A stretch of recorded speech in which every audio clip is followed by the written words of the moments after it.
Good afternoon, everyone.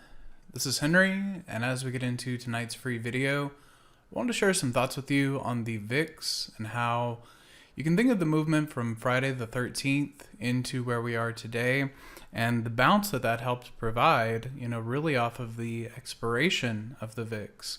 Now, I'm showing this to you right now in the cash index, but we'll look at this in the futures as well. But it works with the idea that Friday the 13th was a very strong move, but that takes you into an area of resistance as defined by the upper Bollinger Band and the psychological value of 20 that we can see had meaning back here on the 3rd and also on the 4th.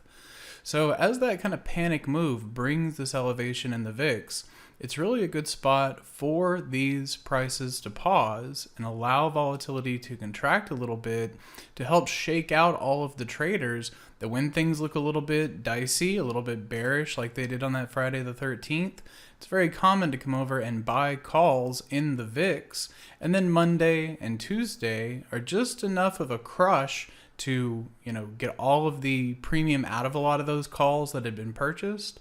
Then when those VIX futures expire, all those contracts based around it will also expire. And then I think of it as kind of shaking an Etch-a-Sketch.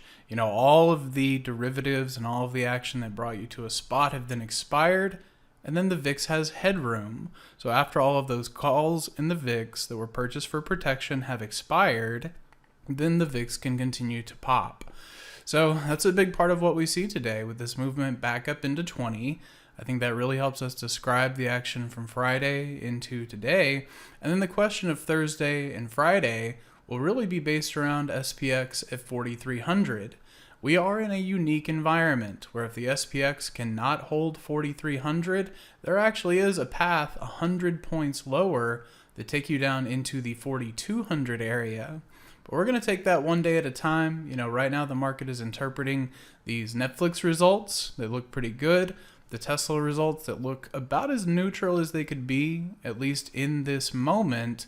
And those will be some key places to look tomorrow morning for additional clues. But I hope you find that helpful in your market timing, thinking about that as we get into that next expiration, and we will see how these ideas look tomorrow. Hey traders, this is Henry with simplertrading.com.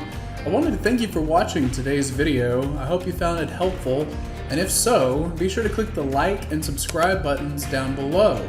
If you would like to also see me putting these ideas into action and trading my own account live in front of you, be sure to sign up at simplertrading.com, and I hope to see you in the chat room sometime soon.